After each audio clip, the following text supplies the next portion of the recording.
Rodney Taylor, ¿lo tenemos ahí? We have Rodney Taylor. Rodney is, today is like a revival of old schools. Rodney was paramount in organizing the school when we did it in the Caribbean, in Trinidad and Tobago. Thank you so much, Rodney. Rodney is the Secretary General of CTU, which is a very important organization for telecommunication in the Caribbean. The Caribbean is a very complex area because there are many islands.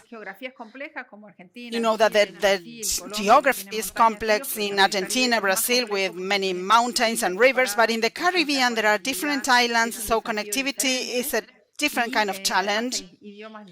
And there are also different languages. There's Spanish, English in different countries, also French and other local or regional languages that have been developing. And okay, Rodney, are you there? Hi, Rodney, are you there? Hello, good morning. Can you hear me? Yes, I can hear you. I can see you. Good morning. Nice to meet you virtually. It's a long time I have not seen you in person. And I was telling our audience, our 500 fellows from mainly Latin America and Caribbean, but from all over the world, that you were instrumental in organizing the school in 2014 in Trinidad and Tobago and in Port of Spain, your hometown. And at that time, you were working with the CTU, but now you're Secretary General. So congratulations for that, and welcome to the school. I know you have a message for the fellows, and thank you very much for joining here. Adrian sends his regards, and Oscar Mesano also sends his regards, and all the team sends regards to you from Buenos Aires to you in the Caribbean, in Port of Spain.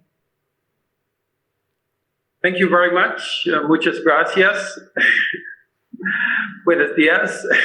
Oh, that's good to be here, and I thank you for the invitation to present a perspective from the Caribbean, and I promise to stay within my time frame. I just have a few slides to share with you. Okay. I will do that now, just to give you an update on what we have been doing in the region. We can see that very well. Okay, great. Let me start it. And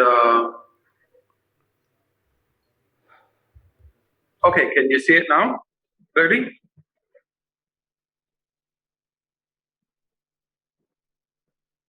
Hello?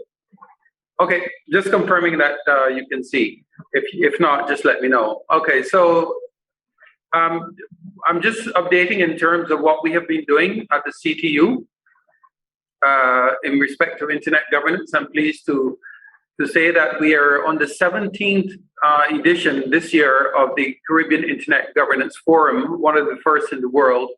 And we had very good participation from our Caribbean counterparts. We also had some international participants, and I will share a bit more on that later. But today I just want to give you an overview of what we've been doing, some of our initiatives, and what we are doing in the future. Just to let you know that the CTU is an intergovernmental organization established by CARICOM heads of government in 2009, in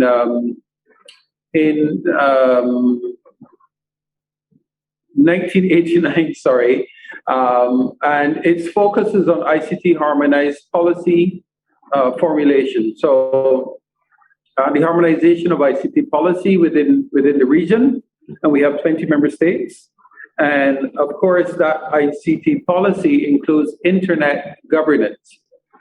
We're also tasked with capacity building within the region, so the development of skills, and awareness building, and so on. We're also coordinators of regional ICT projects, such as the single ICT space. I'm sorry, let me just.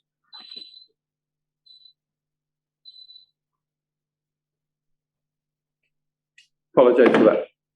So we're charged with regional ICT policy coordination. So where there are projects that are multi-country, in the case, for example, of the OECS, the Organization of Eastern Caribbean States, the CTU plays a part in helping to execute those projects. And one of the key ones is the CARICOM single ICT space that we are tasked with implementing and creating a single space with regulations and harmonized legislation within the Caribbean. We also perform representational duties in international organizations such as the ITU, International Telecommunications Union, ICANN, as you would be familiar with, American Registry for Internet Numbers, as well as LACNIC. Some of our countries in the region fall under LACNIC and some fall under ARIN. We also provide, in terms of our activities, an industry watch function. So we monitor activities within the ICT sector regionally. One of the big topics very recently is the issue of OTTs, over-the-top services, and their impact, not just their economic impact, but also their social impact on social media platforms, such as Facebook, the global tech giants, and the influence on news, and so on behavior, and so on. So in 2005, the CTU was requested by the CARICOM Secretariat to address internet governance issues in the context of the Caribbean's input to the World Summit on the Information Society. We are also tasked with the harmonization of policy in this area and to identify areas of priority for our member states.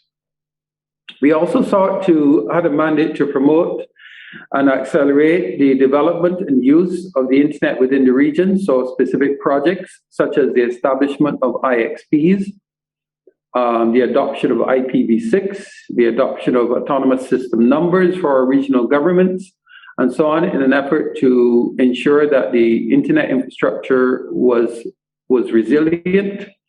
And we also had the responsibility of building capacity, so training courses around internet governance and what it meant, who are the players within IG, what are the issues, and so on. So the CIGF, which is the Caribbean Internet Governance Forum, is the world's first and longest running regional IG forum. Okay, we started actually prior to the global forum. And it's a non-hierarchical, multi-stakeholder convened by the CTU. So it's a level playing field. We bring together all stakeholders from within the region, not just ICT professionals, but special interest groups, civil society members, to discuss issues of significance around internet governance. It is a pathway to influence global policy. So we have managed to develop a regional framework for internet governance, a policy framework, and that serves as a guide whenever we participate within IGF or within the global IGF. It gives us the opportunity to consolidate our views, to crystallize the issues so that we're able to speak in a more confident way with respect to what the issues are confronting us as small island developing states within the broader Latin America and Caribbean region. So we had our 17th CIGF in August, along with, and so far today, we've had 4 ministerial briefing sessions on internet governance. So these are the policymakers within government who need to understand what the issues are and what policy responses can be developed in response to the issues around the internet. We've also developed the policy framework that I mentioned, and the latest version is issued in 2016, but as a result of our inputs for this year, 2021, we're working on a new version that will be released shortly. We've had policy forums as well in 18 countries with the support of the Internet Society, ARIN, ICANN, LACNIC, Packet Clearinghouse, NIC.PR, which is the CCTLD operator for Puerto Rico. We've also had, as Olga mentioned, the South School on Internet Governance in 2014, hosted here in partnership with the CTU in 2014. In the interest of time, I will skip some of these, but the presentation certainly can be made available to you. What we found in terms of challenges, there's been insufficient attention to the visibility of IG at the national and governmental levels. So IG is still a topic that is sort of nebulous to some policymakers, and they're not quite sure when we speak of internet governance, what we're speaking about or what are the implications for it.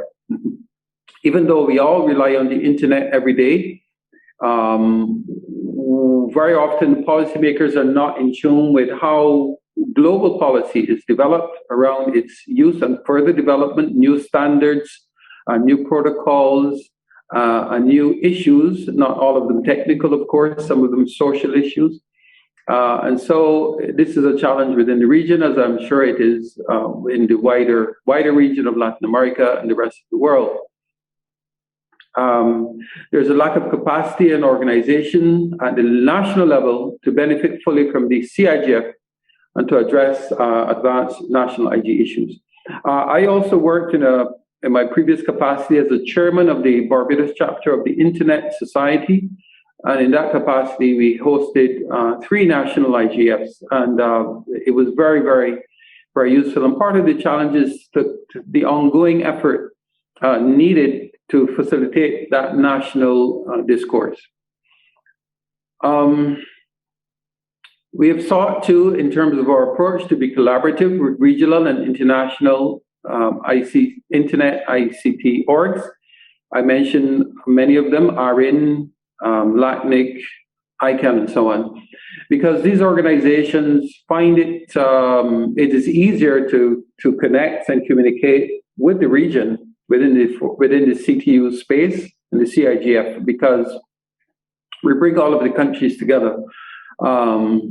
So we've had many collaborative efforts, many sessions on, for example, the adoption of IPv6, ASNs, and IXPs, Internet Exchange Points, as I've mentioned. But also in terms of the national efforts, we found that it is important to engage nationally special interest groups, such as the ISOC chapters nationally. I mentioned I was chair of the ISOC chapter when we hosted Barbados's IGF.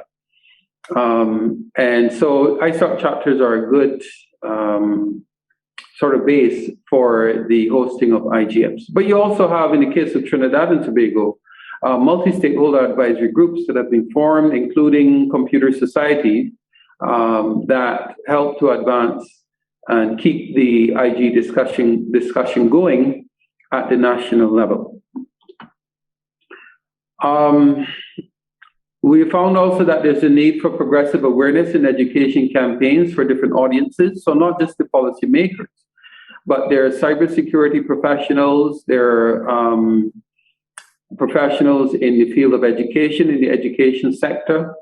As you know, with the global pandemic, which is now a very big topic, and how can we leverage information technology, education, ICT in education is one key aspect. Access to the internet, therefore, is critical as school children endeavor to connect with schools. Access to devices, the quality of internet, and so on is a very big issue if our children are to access. So we understand that with respect to the internet, it is a very wide cross-section of stakeholders and a wide cross-section of issues. We also advocate for regional consensus on policies. So yes, there may be issues of interest within our small space, issues relevant to Barbados or Jamaica, Trinidad and Tobago, but we want wherever there's a consensus on issues where we can harmonize our approaches. Even, for example, on the issue of certs and so on, and how to respond to cyber threats. And of course, cybersecurity is not just a national issue. It never is. It is always a regional and global issue because threats oftentimes come from outside of our national borders. We also have had discussions with CCTLD operators in a view to strengthening the capacity and development of their within the LAC space, and certainly within the Caribbean context, of the capacity to manage this very critical resource, and so on, to ensure that they have the technical skills, but also that the CCTLDs are marketable and our stakeholders understand the value of this national resource. Okay, I'll move on. So we continue to thrust towards national IGFs and developing the communities of practice. We also work with our Caribbean stakeholders to promote implementation of IGA policy recommendations at the national and regional level. So it is fine to develop policies, but it is important for those policies to be implemented. We also want to pursue sustainable multi-stakeholder arrangements for CIGF. We've spoken, for example, about the need to develop an Internet Development Foundation so that the CTU is not necessarily always the lead on the CIGF, but that we are a critical partner so that it is truly multi-stakeholder in approach. We can leverage national stakeholders, multi-stakeholder advisory groups, and the CTU is not the sole convener of the CIGF, but that we collaborate in terms of the discussion, issues, and so on. There is a level of collaboration, but we want to take that further in terms of how the CIGF is developed going forward. So this year we had the 17th CIGF, and the idea was to discuss the current issues, particularly in the context of COVID-19, and how we can leverage the internet, and what are the challenges related to remote working, ICT in education, and how do we further advance the policy framework that we have developed. And I won't go into that in depth, but the framework is available, in fact, on the CTU website, ctu.int. We also received reports from those countries that did hold their national IGFs, including Jamaica and St. Vincent and the Grenadines. Barbados did not have an IGF this year. Of course, it afforded us the opportunity to review the current policy priorities and consider the operational components and the next steps.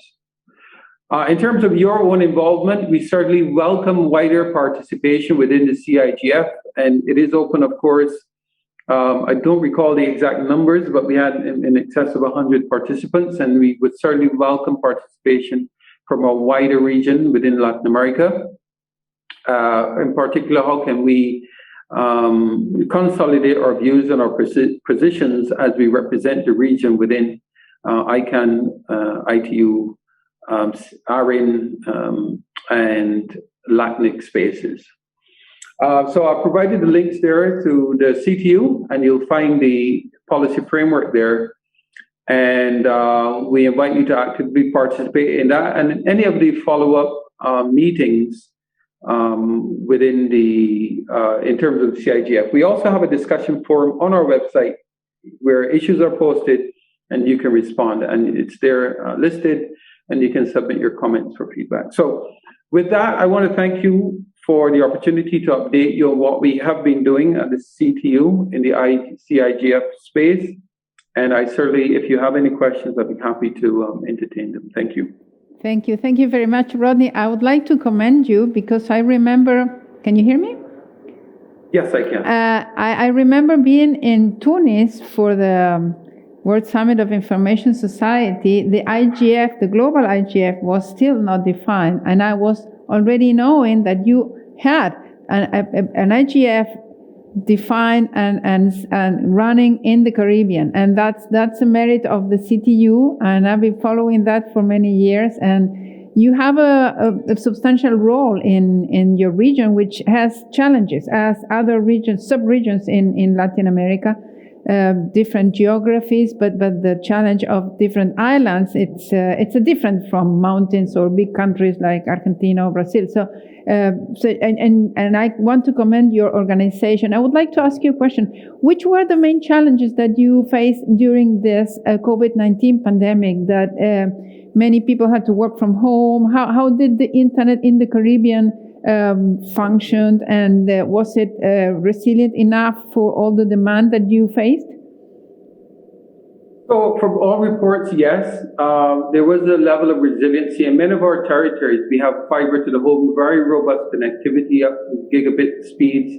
And the issue wasn't so much the capacity of the internet to bear this additional demand from work from home and even from remote education. The issue was access to all, so affordability, and it drew a sharp focus on those communities, those children from underserved communities with respect to, even though there was internet availability within the area, affordability to that internet was a challenge within the region, and also access to devices to connect. And of course, many businesses, this was a new mode of operation.